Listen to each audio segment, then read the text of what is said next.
I'm going to keep this week's recap just a little bit short because it's already Friday of the next week. I had a lot of videos to get around to this week and I didn't prioritize this one. My MLB ballpark ranking dropped. I mean, that literally took probably 3 full days this week of filming and editing. And that was a video I've been wanting to make for 7 years. So if you're into baseball, I recommend watching it, just not only for the ranking aspect, but I go into informative detail of each individual ballpark. So I do think it has value in that. But aside from that, this was a game that I didn't watch the entirety of. I watched the first half and then I had to go play in my beer league hockey game. Unfortunately, the team I play in plays on Sundays. So this was the first time so far that I've had a conflict between this and the Chiefs. Really take me back to when I played in high school, because I had a lot of JV games back then on Sundays, and I would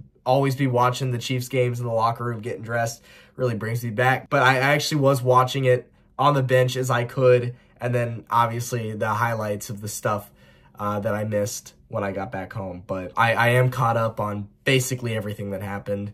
I did watch the entire first half before leaving, including the first drive of the game, which went to the Kansas City Chiefs. And the Chiefs right away brought the heat, and they were getting Travis Kelce involved, and they were driving quick, and they looked good. I mean, Travis Kelce got hit with a 38-yard deep pass from Mahomes. I mean, the Chiefs were coming out the gates hot in this game. And that is, of course, until the very next play. Carson Steele, with a run up the middle, fumbled the ball. He fumbles for the second time in 3 weeks. That is unacceptable. And from that point on, he didn't get hardly any carry. I can't remember if he even got a carry after this moment, but you could tell the Chiefs coaching staff was like, no, dude, that's twice in 3 weeks. Your ass is benched. You just can't be doing that as an undrafted rookie if you're trying to pursue a career, a full-time career in this league. You cannot be an undrafted rookie and fumble the ball twice in 3 weeks. You can't do it. Your ass is getting benched. You know, I gave him a little bit of slack on the first one just because it was his first, but to do it again, come on, dude. Come on. You got to clean that shit up. And it turned costly for the Chiefs because the Chargers, with that fumble recovery, in 10 plays in 6 minutes, go down the field and get a touchdown. It's actually a pretty nice pass and catch from Herbert to McConkey for the touchdown in the back of the end zone. The Chargers go up 7-0. Okay, so the Chiefs have a chance to redeem themselves, and they don't do it. The very first play of this next Chiefs drive was, in my opinion, the worst play in Patrick Mahomes' career thus far. He's been shaky to start this season. He's looked off. He's made some poor decisions and some bad throws, and this was not only an awful throw that turned into an interception, but in the midst of it, Mahomes going for the tackle injures his own WR1 in Rashee Rice. Almost a full week has gone by, and the fear was that Rashee Rice had torn his ACL. There's still been nothing confirmed on that, which tells me that it might not be a bad thing. Because I think if he tore his ACL, and this is just speculation, but I think if he tore his ACL, we would have known by now. It's certainly an injury that's going to sideline him for a little bit. He's put on the IR, so I think that's at least 4 weeks he's out. And that really sucks to have your number one receiver go out and in the hands of your quarterback. I mean, that's terrible. This was the worst play in Mahomes' career. He knows it was bad, and he's really got to clean his shit up. And then this was another costly mistake for the Chiefs because they turned this ball over. The play ended at the KC 20. So the Chargers right away, the first play, are 20 yards away from another touchdown.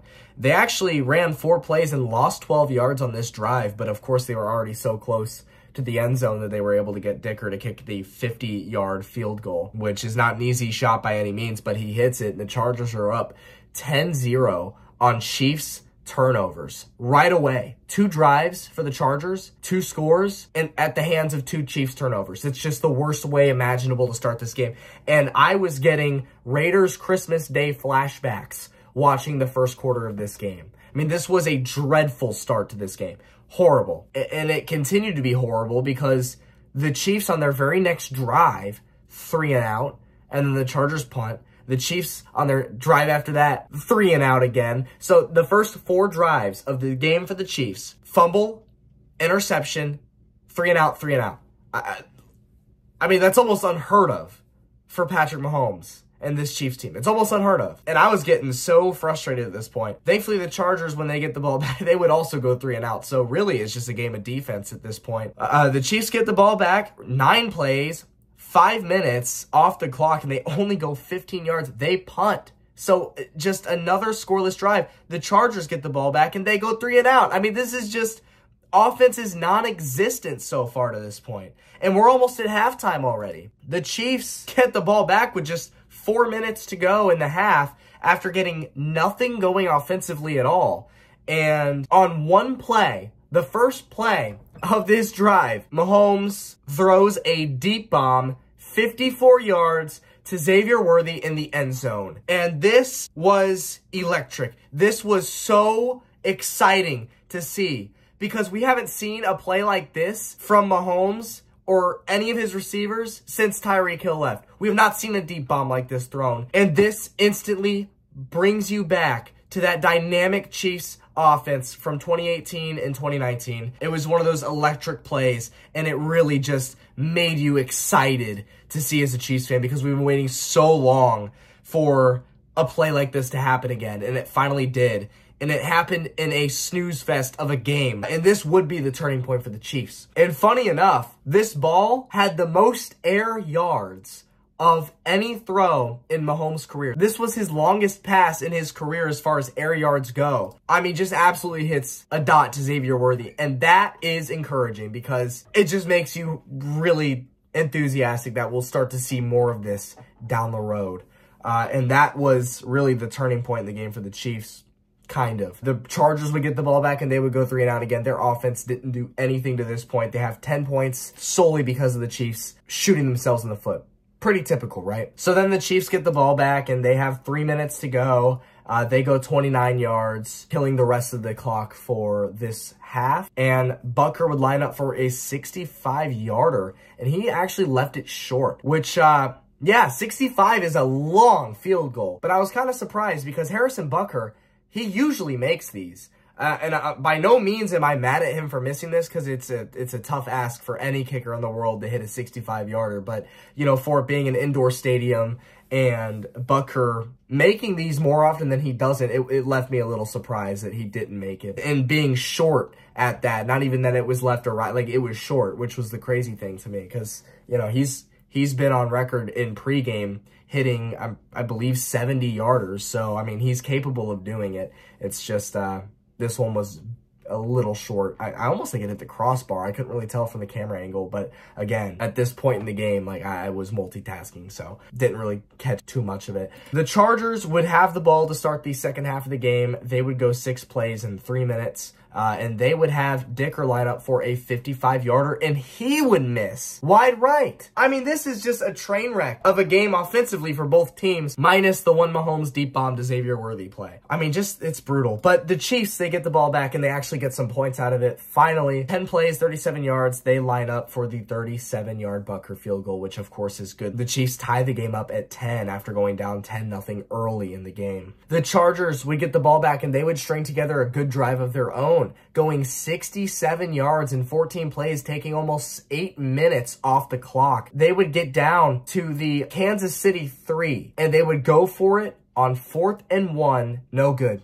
Incomplete pass. It's a turnover on downs. Thankfully for the Chargers, you know, the Chiefs got the ball on their own 3-yard line, so, you know, they're going to have to work for yards, and the Chiefs end up punting again after 8 plays, shaving 4 minutes off the clock. The Chargers get the ball back, a 3 and out. Again, another 3 and out.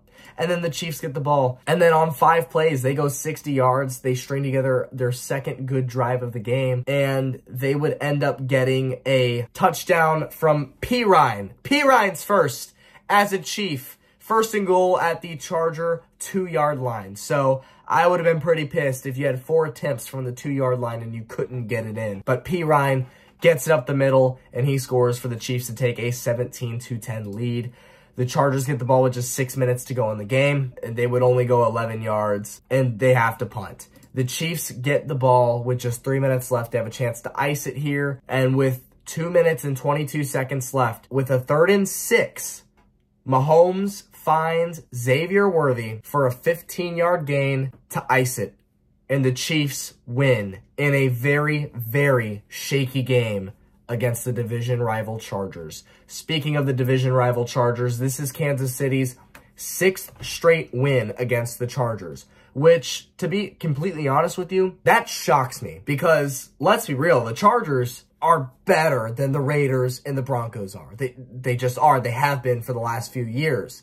So the fact that the Chiefs have beaten this team 6 straight times, yeah, that shocks me. Because the Chargers, I don't look at them and think that they're a weak team at all. I think they're better now without Staley at head coach. But, I mean, that's just crazy to me that the Chiefs have beaten them 6 straight times. I would not have thought that at all. And then, you know, I didn't even really think about it until I'm looking at the score sheet just now. But the Chargers didn't score another point after their second drive field goal of the game. I mean, and they scored that with 3 minutes and 53 seconds to go in the first quarter. From that point on, they scored 10 points from Chiefs turnovers, and they didn't score again after that. For 3 quarters shutout. That is crazy. What's also crazy is that Mahomes is 12-0 in his career when he is down by exactly 10 points in a game. I mean, 12-0. Are you kidding me? That's unheard of. So, I mean, this is just, it's a game that the Chiefs, they didn't play well in at all. I mean, they looked pretty rough. Multiple 3-and-outs, 2 turnovers on the first 2 drives. I mean, you had that one great deep bomb from Mahomes to Xavier Worthy. That was obviously the highlight of this game. But aside from that, I mean, this game didn't have a whole lot of action to it. The Chiefs really got to figure their shit out. Now they're going to be without Rasheed. I imagine we're going to be seeing more targets to Xavier Worthy. I'm gonna imagine that we're gonna try and start attempting more throws to Travis Kelce. And aside from that, I mean, who else do you really go to? Justin Watson? Sky Moore after he dropped his only target this season? No, I don't think so. Noah Gray, perhaps. Noah Gray's all right. I like him. And then as far as the running back situation goes, you're without Pacheco. You're hoping Carson Steele, the undrafted rookie, would be a good filler, but not if he keeps fumbling it, no. The majority of the handoffs in this game actually went to Kareem Hunt in his first game back as a Kansas City Chief. And Kareem Hunt played really good. 14 carries for 69 yards. That's not a weak stat at all. So welcome back, Kareem Hunt. It's really encouraging to see P. Ryan get his first touchdown as a Chief. It's really discouraging to see Carson Steele have his second fumble in 3 weeks. But aside from that, aside from the fact that I think it was a weak performance by the Chiefs and Patrick Mahomes, aside from the Xavier touchdown, could have been worse.